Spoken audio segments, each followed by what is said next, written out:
welcome to GeoSnippits. I'm HeadHardHat. In this episode, we get to go out on the road and find 3 different types of geocaches.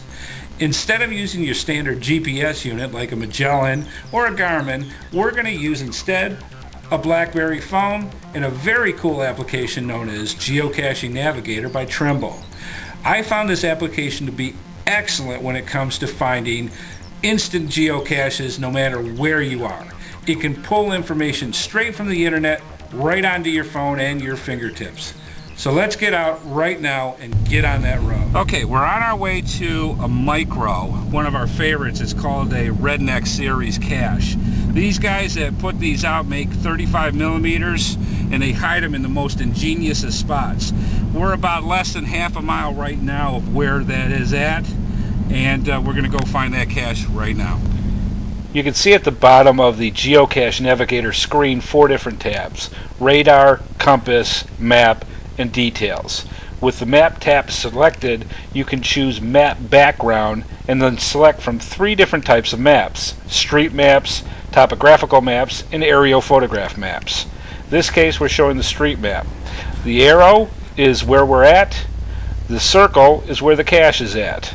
As you drive, the arrow gets closer to the circle. Okay, one of the nice things about Geocache Navigator is you get details. In here, it tells everything that you want to know about the cache. The difficulty, the terrain, the location by coordinates. All the description information that you can get at geocaching.com is available for you here. Now in this particular cache, we are so close, we don't need the map as far as we're literally right on top of it. The compass gives you different information: how far you're traveling, which way you're heading, the different accuracy, and how close you are to it as far as altitude and location. We're literally about 3 feet away.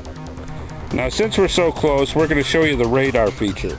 The radar feature shows you how far away you are, a scale to judge by, the center circle, and the arrow is where we are. One of the other features that you can do with this is you can select a hint. By going to the menu and selecting Show Hint, when you click it, it will actually give you the information. Now in this particular case, it's called Rolling Along.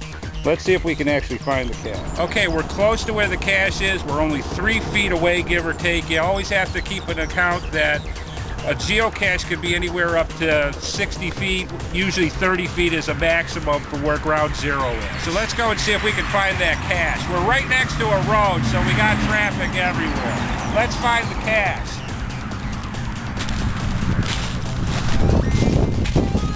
Ow, I can see where you're disappointed. There's always hazards when you go geocaching. This cache is being protected by a barrier of pointy, sharp needles. Always fun when you geocache.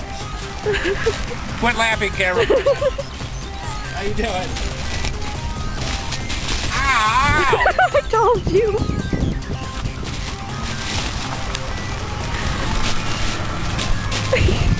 Clumsy, I love it. Okay, we know where it's at. Let's take a closer shot of it. Oh yeah, pointy yucca plant spikes. These are sharp. It's like going into a knitting needle that's been sharpened into a pudgy stick. Loads of fun. The cache is right in here. I'm going to zoom into it, and you can see the 35 millimeter. Let's see if we can dig this sucker out without dying. Okay, here you go. 35 millimeter Redneck series. All you have in these 35 millimeters when you open them up usually is a logbook. This one looks a bit wet. We're going to sign it and then move on to our next cache. But this is what geocaching is all about. The good, the pointy ugly, all part of the fun. Okay, I almost forgot one of the most important features that you can do with this. Besides getting information about a geocache, one of the things that you can do with Geocache Navigator is you can go to and do Mark as Found or Mark as Do Not Find. Show hints, show logs. Since we just found that Redneck cache, we're going to mark it as found.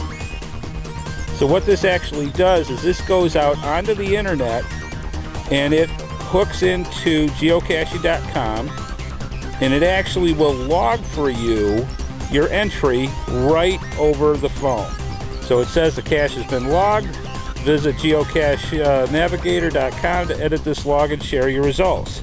So now you don't have to sit there and do 8 or 12 different caches and forget which ones you want. This will log it right onto the website for you. Very, very cool, doing paperless, real-time geocaching. Okay, the next cache that we're going for is going to be a regular. I don't know any information about it, but we're going to see if we can find it here. We go to Quick Caches, which gives a bunch of different caches that are closest to you around here. It's pulling the information off of geocaching.com, and it will give you a list. Now the ones that we're looking for in this particular case is called Pines on the Rock Cache. It's only about 1.25 miles away. You click, and there you go. That's your compass. We're going to switch over to map mode. The arrow up here is where we are. The dot down here is where the cache is. I'm going to open up here and bring up map backgrounds. This goes through, and I'm going to choose, in this case, street maps. Now this does take a little time to load, and as you can see, it's pulling it off the internet. Once there, it will give you your street maps just like any other standard GPS. There you go. We're going to get on our way and get close to where the cache is and see if we can find it. We're close by. I have Geocache Navigator set up, and we have it onto compass mode. We're about 206 feet from this cache. Now we're looking for a regular. Let's see if we can go find it. Okay, we're 147 feet from the cache. We're going to do a little walk in the woods. Let's go. Now one of the interesting things about walking in the woods is trying to find a trail. A lot of times there isn't one, and you have to make your own. You always, again, have to be careful of snakes. Right now we're in January. Don't have to worry about them as much, but we never have a real solid thaw here, so you never know exactly what's going on. Alright, following the compass.